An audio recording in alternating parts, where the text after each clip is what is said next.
É isso aí.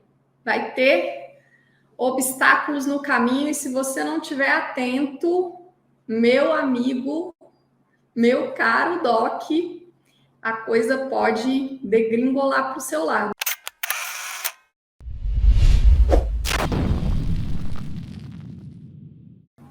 Olá!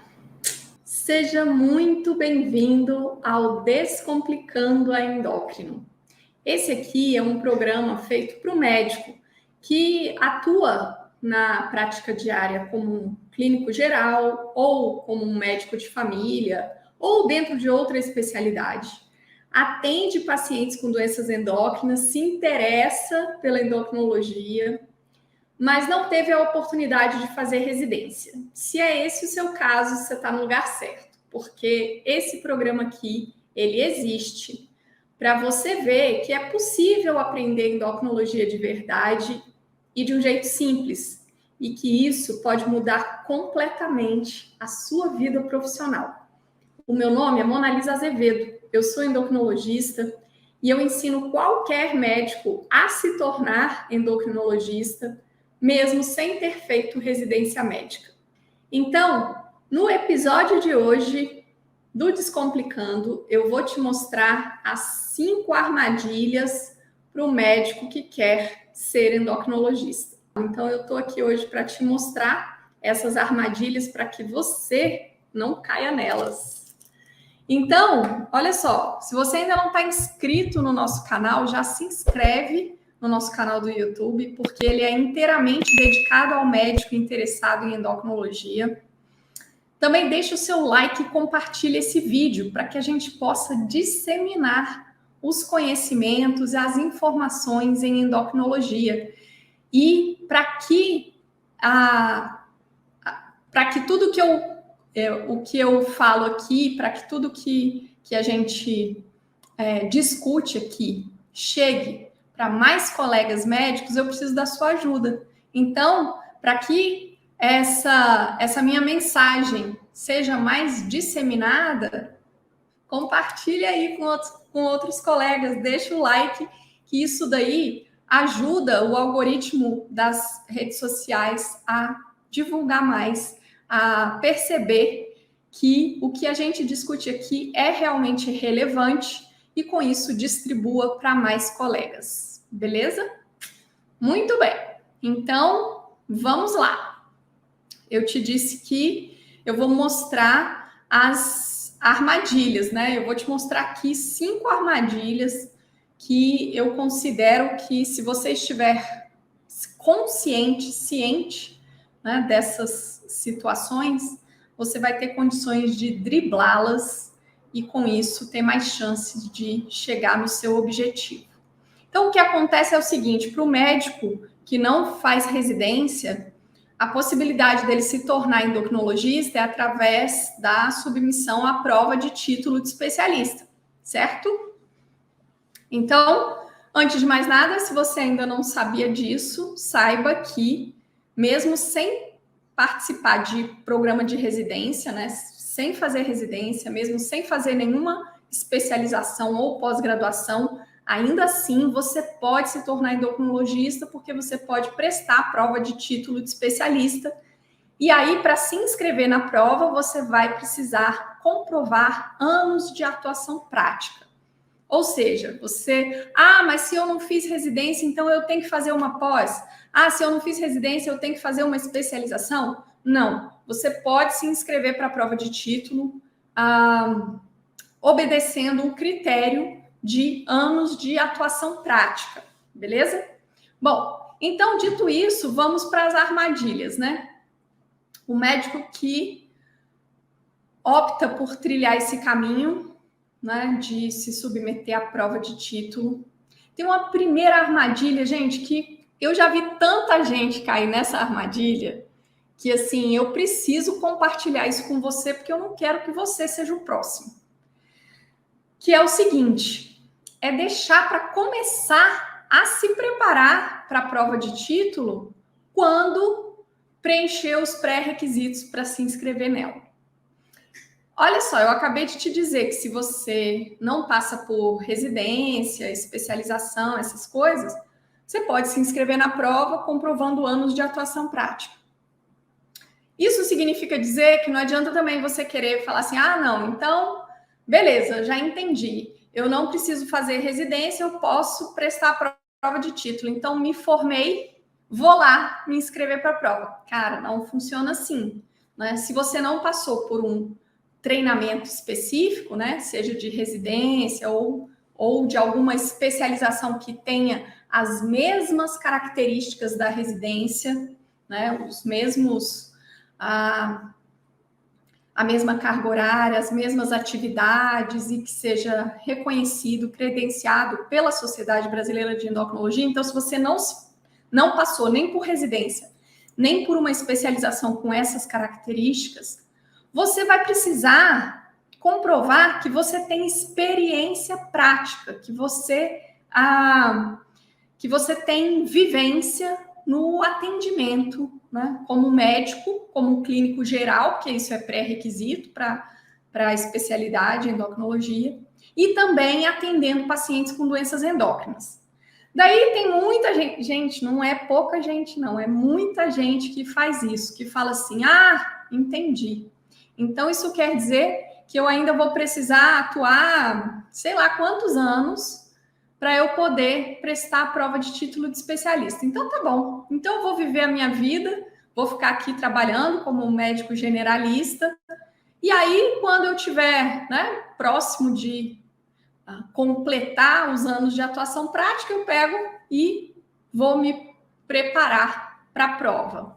Cara, o que acontece com essa estratégia? O que acontece é que quando você se inscreve para a prova, senta lá para fazer, você não vai passar nem perto de ser aprovado, mas nem perto.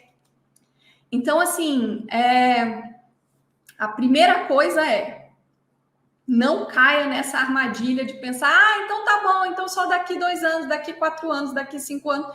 Então, depois eu vejo isso. O que vai acontecer? Você vai passar anos atuando e perdendo tempo.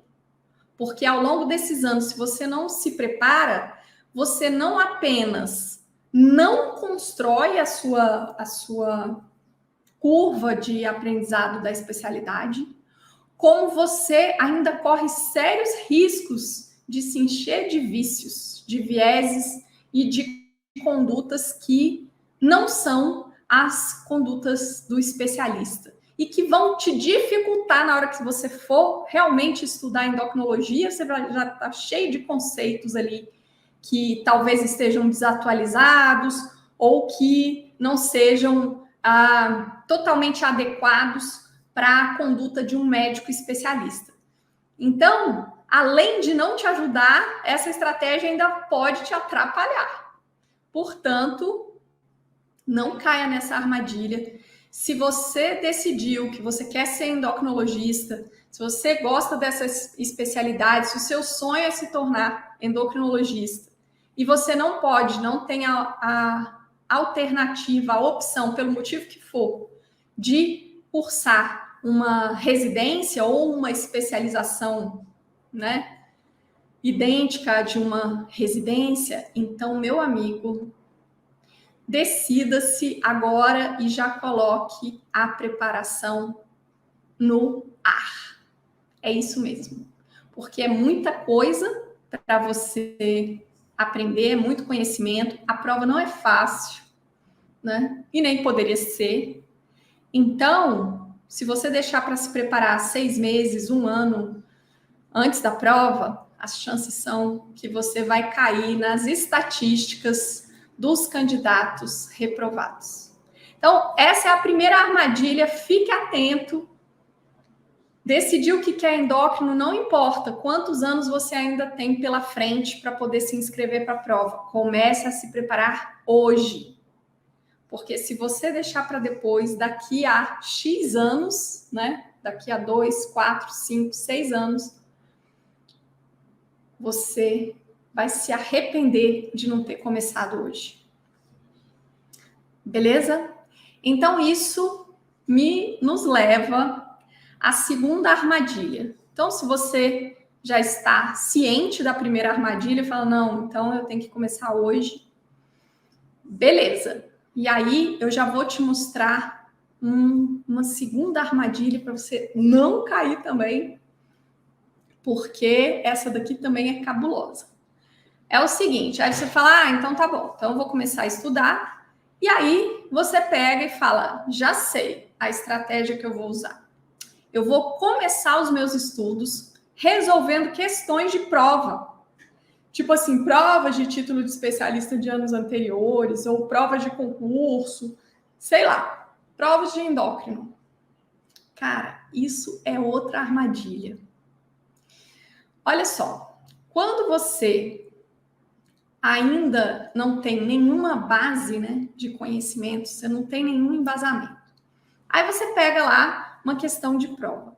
Olha, é claro que a estratégia da prova é a de tentar medir os conhecimentos e separar o médico que tem condições de atuar como especialista, né, aquele que tem os conhecimentos mais aprofundados, daqueles médicos, digamos, curiosos. Aquele que não tem o preparo, né, que não tem a bagagem de conhecimentos na especialidade. Então, dentro da prova, a gente vai ter vários tipos de questões, né? Vai ter questões que são de um nível mais fácil, vai ter questões médias e vai ter questões difíceis. O fato é que, para quem não tem embasamento, então se você vai começar agora, tipo assim, não, estou começando do zero, né? Vou iniciar os meus estudos. Daí, se você começa por questões de prova, as chances são que você, ao ler uma questão, você não vai ter condições nem de alcançar qual que é a intenção por trás daquela questão. Tipo assim, você vai ler e aquele negócio vai ser tipo assim, alternativa A, B, C ou D. Para você, você não faz a menor ideia de qual possa ser a alternativa correta, porque você não tem embasamento nenhum, conhecimento nenhum sobre aquilo. E aí, o que acontece? Se você pegar uma questão fácil, pode até ser que fique tudo bem. Mas quando você começar a pegar as questões médias e as questões difíceis, o que pode acontecer? Pode acontecer de você ficar confuso com aquilo, falar, meu Deus, mas isso aqui é um negócio do outro planeta, tipo, algo que eu nunca ouvi falar, não consigo, você não tem referências para você construir raciocínio e tentar pensar, não, a letra A com certeza é falsa, ou sei lá o quê. Tipo assim, se é um caso clínico, de repente você não consegue nem elaborar as hipóteses diagnósticas iniciais. Por quê? Porque você não tem um embasamento. E aí, qual que é o risco disso? O risco disso é de você ou ficar bastante confuso, né? Achar que aquele assunto é bem mais difícil do que ele realmente é. Ou uma outra possibilidade também é de você criar um vício de meio que decorar, né? Porque daí você vê o gabarito e aí você meio que decora o que aquela afirmativa que é a verdadeira, por exemplo, você meio que memoriza aquela assertiva, né? Aquela afirmação. Gente, isso aí contamina a sua mente. E aí deixa muito mais difícil para você construir o aprendizado naquela área, né? Naquela sub-área daquela questão que você estudou. Imagina você fazendo isso para várias questões, né? Tipo, hoje eu vou resolver a prova de título, sei lá, de 2019. E aí você começa, e aí você imagina você fazendo isso para várias questões. Então, essa é uma estratégia que não vale a pena. Não vale a pena você começar o estudo pelas questões. Aí você deve estar pensando, ué, Mona Lisa, mas então você é contra estudar resolvendo questões de prova?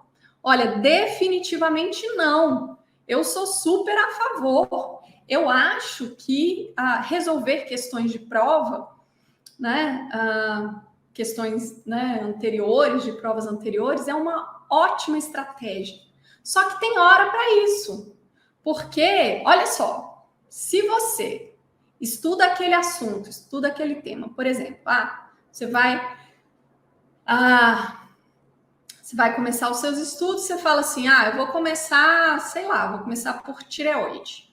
E aí você começa a estudar os temas de tireoide, né? Utiliza uma metodologia que seja realmente eficiente para você construir os raciocínios e ir aprendendo, né, sobre as doenças tireoidianas e tal.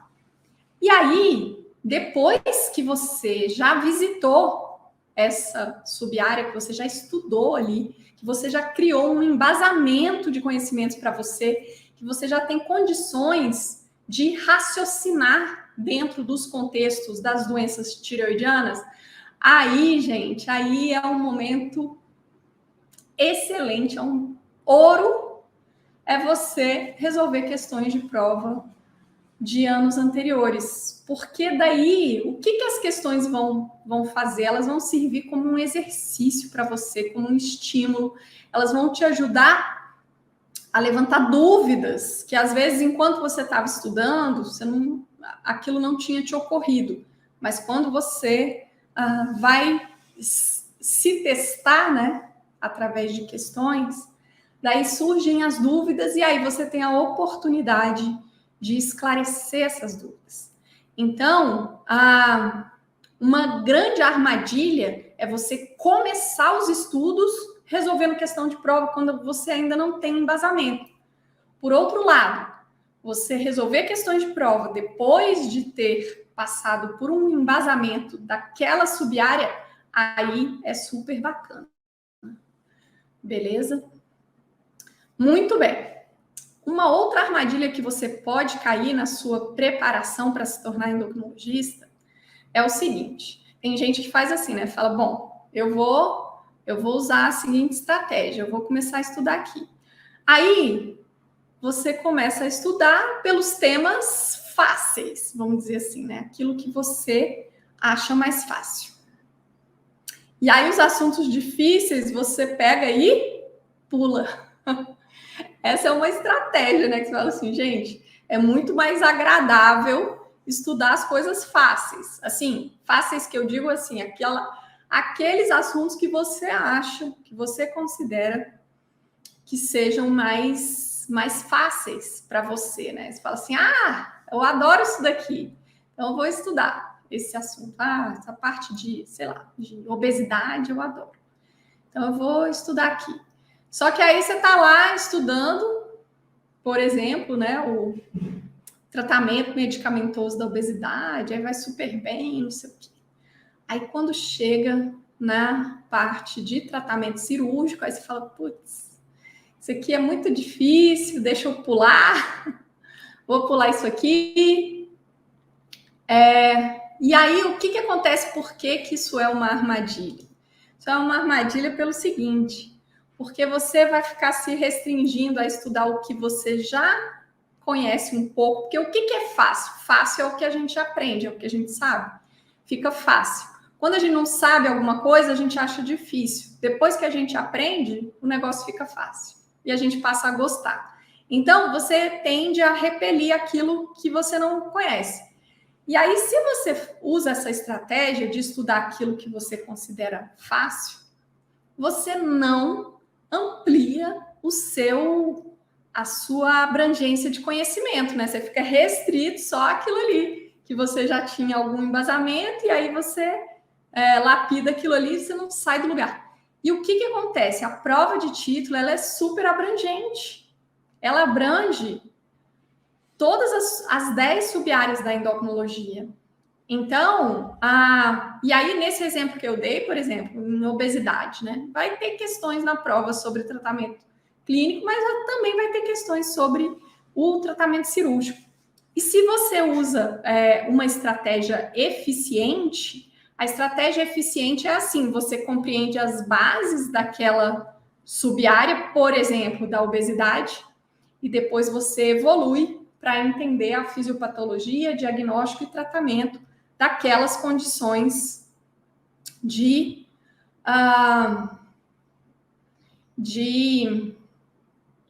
envolvidas daquelas condições, aquelas doenças envolvidas naquela subárea. Então, se você fala assim, não, vou estudar essa parte aqui, depois eu pulo aquela outra, ou seja, você perde a oportunidade, que se você já construiu um embasamento de conhecimentos, né, as bases para você entender a obesidade, por exemplo, daí aquela é a oportunidade de você aprender, então, sobre o tratamento medicamentoso, sobre o tratamento cirúrgico, enfim, tudo que para você completar e fechar o ciclo dentro daquela subárea. E aí, se você vai pulando umas coisas, né? Daí o que vai acontecer? Você não conclui, você não estabelece um aprendizado completo sobre cada tema. A mesma coisa se você falar assim, não, tem subáreas da endócrino que eu gosto, tipo assim, eu gosto de diabetes, eu gosto de tireoide, eu gosto de, sei lá, adrenal, gônadas, mas eu não gosto de endoped, ou eu não gosto de osteometabolismo, sei lá o quê. Aí você fala, não, vou pular isso aqui.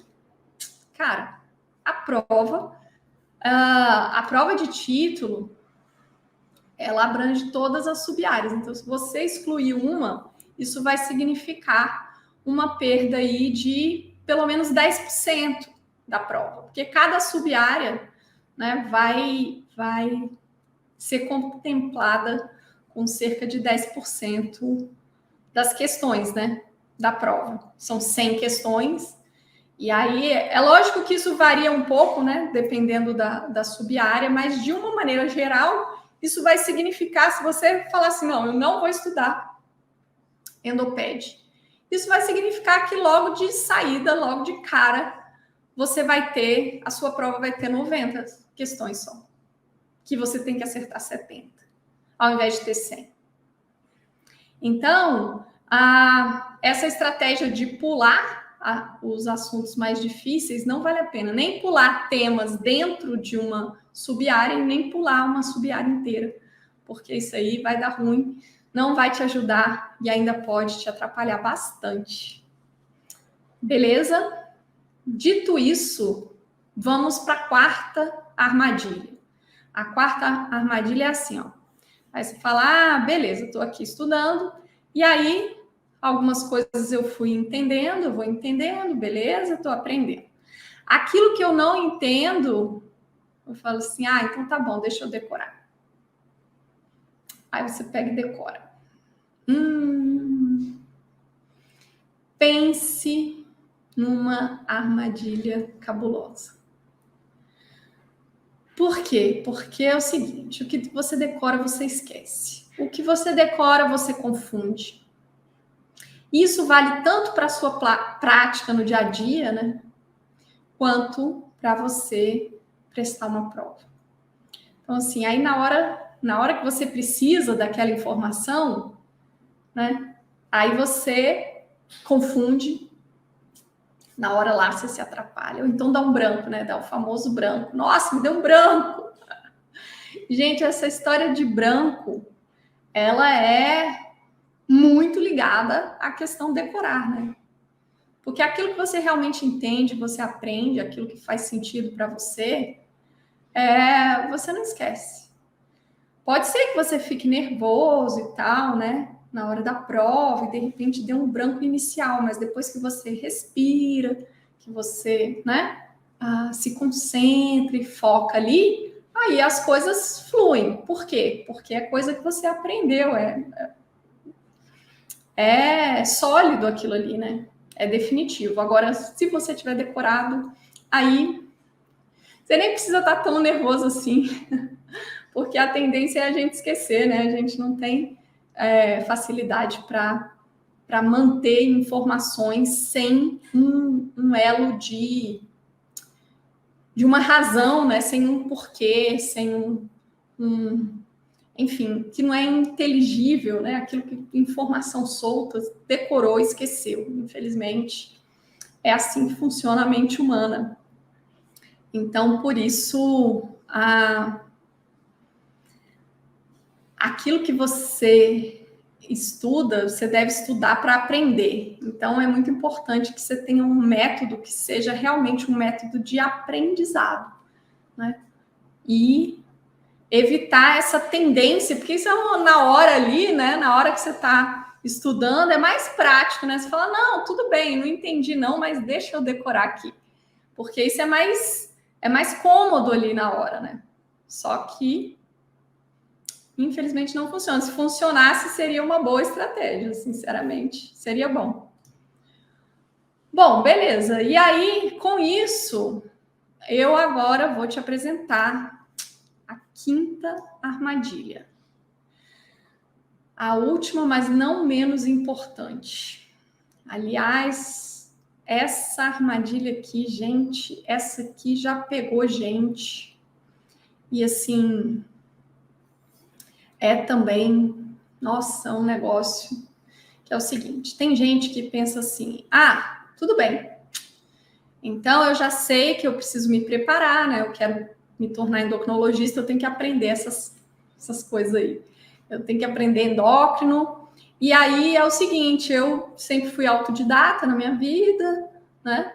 Eu gosto de estudar e tal, então eu vou fazer o seguinte, eu vou me preparar sozinho. O que acontece com essa estratégia? Essa estratégia é o seguinte, ela até pode funcionar, mas eu tô para te falar que é uma exceção da exceção quando ela funciona. Por quê? Porque quando a gente para pensar no universo de conhecimentos que é a endocrinologia, gente, é muita coisa. E aí, se você fala, não, eu vou estudar, eu vou ler, eu vou pegar o livro, o melhor livro que tiver, né? Vou pegar o Tratado de Endocrinologia, que é o livro do Williams, né? Eu vou pegar o melhor e vou estudar. O que é o mais provável de acontecer com você? O mais provável de acontecer é você começar a ficar perdido, porque é tanta informação. Você pode até ter uma estratégia boa, falar assim, não, eu vou primeiro, né, eu vou partir de um aprendizado das bases, então eu vou aprender um pouco sobre a fisiologia, né, de cada sub-área, vou começar aqui pelo primeiro capítulo, né, do livro, e aí vou estudar, e vou seguir a sequência, né, do livro, que traz primeiro, né, informações sobre a fisiologia, depois passa para a fisiopatologia, para depois ir para os métodos diagnósticos, né, e por fim chegar em tratamento. Só que o que acontece? Quando você faz isso sozinho, você não tem um direcionamento, um norte.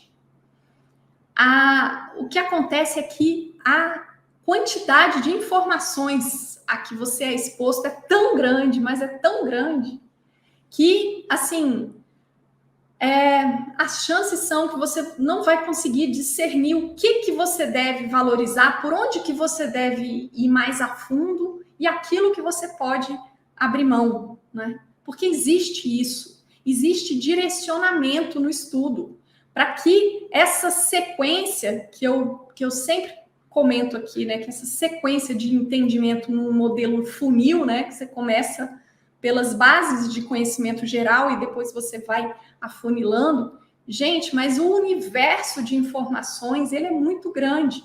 Então, para você saber fazer esse funil, afunilar do lado certo e não se desviar para outros funis que não vão trazer o resultado que você precisa, as chances de você fazer isso são muito altas, são muito grandes. Então, o fato de você estar atrelado, né, a um método, a um grupo, te proporciona direcionamento do seu estudo, em primeiro lugar. Né? Então, assim, essa é uma armadilha que já pegou muita gente. e que ainda vai pegar muita gente, infelizmente. Mas se você aí que tá me ouvindo, que está me assistindo, se você souber, você pode escapar dela. Então, já valeu a minha vinda aqui. E esse vídeo de hoje. E além dessa questão de você ficar perdido na hora de estudar, isso desestimula geral, porque você começa na maior empolgação, né? Aí, de repente, você vai ver, você já está horas estudando, você fala, meu Deus do céu, parece que o negócio agora embaralhou tudo, porque eu não sei para onde que eu vou, porque eu estava seguindo um raciocínio aqui, aí, de repente, veio uma outra informação dali, veio um outro caminho por ali, e, enfim, você vai ficando perdido. E isso costuma desestimular, né? Você fala, putz, tipo, dá aquela baixa de energia, né? Então, o primeiro problema é esse. E o segundo problema é o seguinte, é que quando você começa a estudar, quando você começa a se preparar, quando você se envolve, né, com os conhecimentos, o que acontece? Começam a surgir as dúvidas. E um dos pilares, né, do aprendizado, qualquer área de qualquer coisa, um dos pilares do aprendizado é você esclarecer quando te surge um ponto de interrogação, quando te surge um questionamento. E aí, se você está estudando sozinho, meu amigo, você não tem para quem perguntar.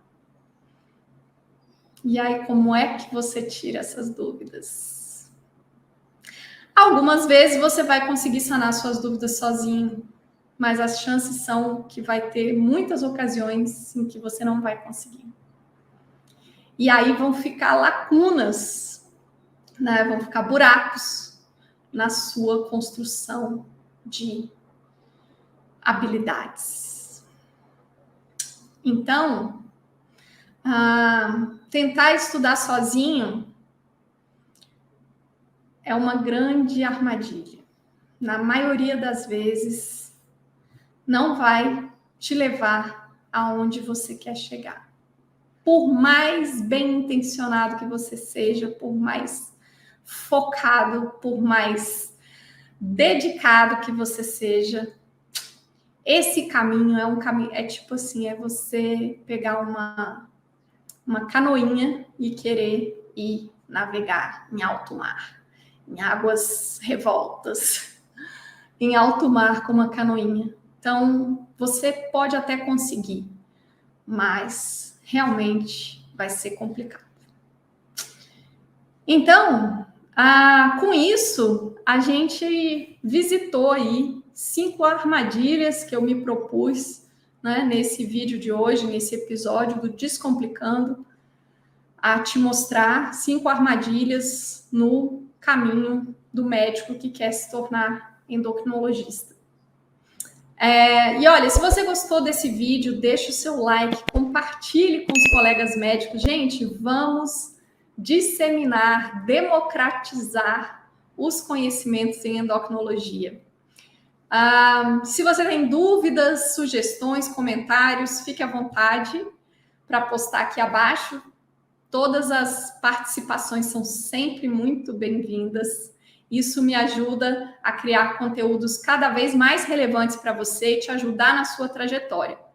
Se você ainda não está inscrito no nosso canal, inscreva-se, porque o nosso canal é totalmente dedicado para o médico que se interessa por endocrinologia, o médico que quer se tornar especialista, o médico que quer atender melhor os seus pacientes com doenças endócrinas, o médico que quer se atualizar em endocrinologia, enfim. Então, é tudo sobre endócrino. Opa, achei que eu ia espirrar. Bom, e aí, por fim, eu também quero te lembrar que esse episódio aqui do Descomplicando é um episódio extra, né? Que o nosso dia oficial do Descomplicando é segunda-feira. Mas ao longo dessa semana a gente está tendo episódios extras de terça a sexta, nesse aquecimento para a imersão A Endócrino é Bela. Então, a gente está se encontrando às 13h07. Então, amanhã tem mais. E olha, além disso, a gente também está tendo uma outra live especial de segunda a sexta-feira, que é a live do Médico Guerreiro, onde a gente, em cada um dos episódios, a gente discute uma sub-área da endócrino, para você entender como que você direciona o raciocínio especificamente dentro de cada sub-área e como que você constrói o aprendizado da endocrinologia. Tudo isso para te deixar o mais preparado possível para chegar na imersão à Endócrino é Bela e aproveitar ao máximo o conteúdo que a gente vai ter lá. Então é isso aí. A imersão começa na segunda. Não se inscreveu ainda, inscreva-se. E eu espero que você tenha gostado desse episódio do Descomplicando, tanto quanto eu. E a gente se vê no próximo vídeo. Um beijo grande.